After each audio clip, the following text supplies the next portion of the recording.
Welcome back to my channel Varsha for में आप सबका एक बार फिर से स्वागत है। और आज का हमारा रिएक्शन वीडियो होने वाला है रामायण के ऊपर। आप सबको तो पता होगा रामायण के बारे में, तो आज भी रामायण की ऐसी कुछ जगह है जो ये दर्शाती है कि रामायण सच में हुआ था। मतलब रामायण के जिंदा सबूत आज भी वहाँ मौजूद है। तो चलिए उसी को साथ में देखते हैं और साथ में कुछ जानते हैं। Let's start it. ज्यादातर लोगों का सवाल होता है कि क्या भगवान राम वाकई धरती पर पैदा हुए थे? क्या वास्तव में रावण के 10 सिर और 20 भुजाएं थी? क्या हनुमान जी अपनी इच्छा से अपना रूप बदल सकते थे? और इन सब बातों की वजह से ही कई लोग रामायण को झूठ समझते हैं। मगर आज हम वैज्ञानिक अध्ययनों के आधार पर सिद्ध कर देंगे कि रामायण में वर्णित घटनाएं पूर्णतया सत्य हैं। नंबर 1, रामायण कालीन हवाई अड्डे। जितना हम रामायण को भारत में मानते हैं उतना, या फिर कहूँ कि उससे भी ज्यादा श्रीलंका में माना जाता है। और इसीलिए श्रीलंका में रामायण अनुसंधान टीम ने रावण के रामायण काल के 4 हवाई अड्डे खोजने का दावा किया है। पिछले 9 वर्षों से यह ऑर्गेनाइजेशन श्रीलंका के कोने कोने की छानबीन कर रही थी। यहाँ उन्हें कई जानकारी और अवशेष मिले, परंतु 4 सालों में लंका के दुर्गम स्थानों की खोज के कारण रावण के 4 हवाई अड्डे हाथ लगे। रामायण अनुसंधान टीम के अध्यक्ष अशोक कैंट का कहना है कि रामायण की लंका वास्तव में श्रीलंका की है। यहाँ उसान गोड़ा, गुरुलोपोथा, तोतुपोला कंदा और बरियापोला नामक 4 हवाई अड्डे मिले हैं और इन्हें हवाई अड्डे पुष्पक विमान को आसमान में उड़ाता होगा। और यह हवाई अड्डे न सिर्फ ये बताते हैं कि रामायण सच में हुई थी, पर ये भी बताते हैं कि उसमें लिखी गई सारी बातें जिन पर हमें यकीन नहीं होता वो भी सच है। सच्चाई है। नंबर 2, रावण का महल। नंबर 2, रामायण के अनुसार रावण सोने की लंका में रहा करता था जिसे हनुमान जी ने जला दिया था। श्रीलंकन गवर्नमेंट को श्रीलंका में एक ऐसा महल मिला है और ये दावा है कि महल रामायण काल का है। इस महल से कई सीक्रेट रास्ते निकलते हैं जो उस महल को शहर के अलग अलग जगह से जोड़ता है। लेकिन जब रिसर्च टीम ने इन पर रिसर्च की तो पता चला कि गुफाएं नेचुरल नहीं बल्कि किसी समय ने इंसानों द्वारा बनाया गया था। श्रीलंकन हिस्ट्री के अनुसार रावण शहर के अलग अलग हिस्सों में अचानक से ही प्रकट हो जाया करता था और पलक झपकते ही उन हिस्सों से गायब होकर अपने महल में पहुंच जाता था। इसलिए जानकारों का मानना है कि रावण उसी समय का मंदिर है करता था। अब इतने बड़े एविडेंस को हम कैसे नकार सकते हैं? नंबर 3, अशोक वाटिका के सबूत। रामायण के अनुसार रावण ने माता सीता का हरण करके उन्हें अशोक वाटिका के अंदर रखा था। कहा जाता है कि अशोक वाटिका रावण का सबसे पसंदीदा स्थान था। ये जगह इतनी रहस्यमयी थी कि हनुमान जी इसे आसानी से ढूंढ नहीं पाए थे। मगर हैरानी की बात तो ये है कि वह अशोक वाटिका आज भी श्रीलंका में मौजूद है। ऐसा माना जाता है कि एलिया पर्वत की एक गुफा में माता सीता को रखा गया था जिसे सीता एलिया नाम से जाना जाता है। यहाँ सीता माता का एक मंदिर भी है जिसे विरांग टोक कहते हैं और वही आंगना से ये मंदिर बहुत फेमस है ना। यहीं पर सीता जी का अपहरण कर पुष्पक विमान को उतारा गया था। मगर यहाँ पर जिस बात ने सबसे ज्यादा चौंकाया वो यहाँ मौजूद पेड़ है। रामायण ग्रंथ में इस बात का जिक्र मिलता है कि अशोक वाटिका में अशोक के वृक्ष बहुत ज्यादा थे, इसलिए इसका नाम अशोक वाटिका रखा गया था। अशोक वाटिका। जैसा रामायण में इस वाटिका के बारे में कहा गया था वैसा आज यह गार्डन है जो कि इसे हम रामायण कालीन एक सबूत मान सकते हैं। नंबर 4, द्रोणगिरी पर्वत। दोस्तों रामायण में लिखा हुआ है कि युद्ध में जब मेघनाद द्वारा लक्ष्मण जी मूर्छित हो गए थे, उनकी जान बचाने के लिए संजीवनी बूटी की जरूरत पड़ी, जिसके लिए जड़ी बूटी लाने का जिम्मा हनुमान जी को दिया गया था। हनुमान जी को दिया गया था। बूटी लाने के लिए द्रोणगिरी पर्वत पर गए थे। हनुमान जी को जब संजीवनी बूटी का पता नहीं चला तो वह द्रोणगिरी पहाड़ के टुकड़े को उठाकर ले आए। मान्यताओं के अनुसार ये वही पहाड़ है जो आज भी वहाँ पर मौजूद है। कुछ लोग इसके बारे में कहते हैं कि आज भी उस पर्वत पर वह निशान मौजूद है जहाँ से हनुमान जी ने उसे तोड़ा था। लेकिन जिस पर्वत का जिक्र तो इसको कैसे टाल सकते हैं? वहाँ आज मौजूद है।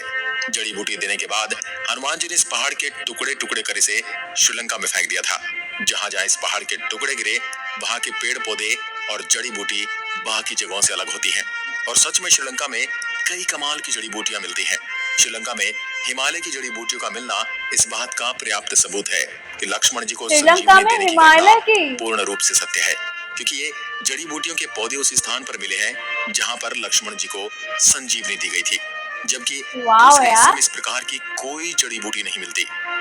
नंबर 5, इसको हम टाल ही नहीं सकते, ये तो सच्चाई है ना। सबसे बड़ा प्रूफ है राम सेतु। राम सेतु को एडम्स ब्रिज भी कहा जाता है और इसके बारे में पक्का सबूत तब मिल गया जब नासा ने सैटेलाइट तस्वीरें जारी की। पैसिफिक ओशियन की तस्वीर में कुछ ऐसा था जिसे देखकर वैज्ञानिक भी हैरान रह गए। पैसिफिक ओशियन के रह हिस्से में जाएंगे यार। साफ तौर से पत्थरों की एक लाइन बनी हुई नजर आ रही थी। जब वैज्ञानिकों ने इसे तस्वीर पर ये ज्यादा स्टडी की सच्चाई है, तो पता हमारे चला भगवान कि ने बनाया पत्थरों से है। बनी लाइन है। भारत के धनुषकोडी से श्रीलंका के मन्नार द्वीप तक बनी हुई है, जो लंबाई में करीब 30 किलोमीटर तक हो सकती है। 30 किलोमीटर। पैसिफिक ओशियन में जिस हिस्से में नासा के वैज्ञानिकों के पत्थर से बना पुल नजर आया था, ये वही जगह है जिसका जिक्र रामायण में मिलता है। और अमेरिका की आर्कियोलॉजिकल रिसर्च टीम ने भी अपनी रिसर्च में इस बात का दावा किया था कि तमिलनाडु और श्रीलंका के बीच मौजूद राम सेतु वो असल में एक मैन मेड ब्रिज है, जो कई हजार साल पहले इंसानों ने बनाया था। माना जाता है 15वीं शताब्दी तक यह पैदल पार करने लायक था, लेकिन इतना ज्यादा समय बीत जाने के कारण अभी थोड़ा अपने पूर्ण स्वरूप में नहीं रहा। वैज्ञानिक दृष्टिकोण से इस फैक्ट को हम रामायण के एविडेंस के रूप में देख सकते हैं। बिल्कुल देख सकते हैं। नंबर 6, सुग्रीव की गुफा। सुग्रीव जी की बाली गुफा। के डर से सुग्रीव जिस गुफा में रुके थे, वह गुफा आज भी मौजूद है। रामायण के अनुसार बाली ने दुंदुभी नामक राक्षस को मारकर उसका शरीर कुछ दूर फेंक दिया था। हवा में उड़ते हुए दुंदुभी के खून की कुछ बूंदें मातंग ऋषि के आश्रम के ऊपर गिर गई। ऋषि ने अपने तप के बल से जान लिया कि किसकी हरकत है। फिर क्रोधित ऋषि ने बाली को श्राप दिया था कि कभी भी ऋषि के पर्वत के क्षेत्र में आएगा तो उसकी मृत्यु हो जाएगी। सुग्रीव को राज्य से निकाले जाने पर वह इसी जगह पर आए थे, क्योंकि वह जानते थे कि बाली यहाँ नहीं आ सकता। यहीं पर उनकी मुलाकात राम जी से भी हुई थी और बाद में राम जी ने बाली का वध किया था और सुग्रीव को किष्किंधा का राज्य सौंप दिया था। किष्किंधा उनको सौंप दिया सारी था। गुफाएं आज भी मौजूद हैं। नंबर 7, राम सेतु के पत्थर। भगवान राम ने समुद्र को पार करने के लिए बंदरों की सहायता से लंका तक पुल बना दिया था। कहा जाता है कि इस पुल के माध्यम से श्री राम की पूरी वानर सेना रावण से लड़ने लंका गई थी। मगर हैरानी की बात तो ये है कि राम सेतु में इस्तेमाल किए जाने वाले पत्थर आज भी मौजूद हैं। राम सेतु पुल के पत्थर पानी पर तैरते थे। रामेश्वरम में सुनामी के दौरान कुछ पत्थर जमीन पर आ गए थे। शोधकर्ताओं ने जब उन्हें दोबारा पानी में फेंका तो वह तैर रहे थे, जबकि दूसरे पत्थर पानी में डूब जाते थे। शोधकर्ताओं के अनुसार इसके लिए एक विशेष प्रकार के पत्थर का इस्तेमाल किया गया था, जिसे विज्ञान की भाषा में प्यूमाइस स्टोन कहते हैं। यह पत्थर पानी में नहीं डूबता और तैरने वाला यह पत्थर ज्वालामुखी के लावा से आकार लेते हुए अपने आप बनता है। ज्वालामुखी से बाहर आता हुआ अभी ये क्या किसी इंसान ने बनाया बोलोगे? उसके साथ ये भगवान की चीज ही है। तापमान की हवा मिल जाती है। यह गर्म और ठंडे का मिलाप इस पत्थर में कई तरह से छेद कर देता है, जिस कारण यह पत्थर पानी में नहीं डूबता। अब इन पत्थरों के पीछे का विज्ञान भी रामायण के समय उनको पता था और उन्होंने इस तकनीक का उपयोग राम सेतु को बनाने में किया था। ये भगवान ही कर सकते हैं ना। का एक पुख्ता और मजबूत सबूत है।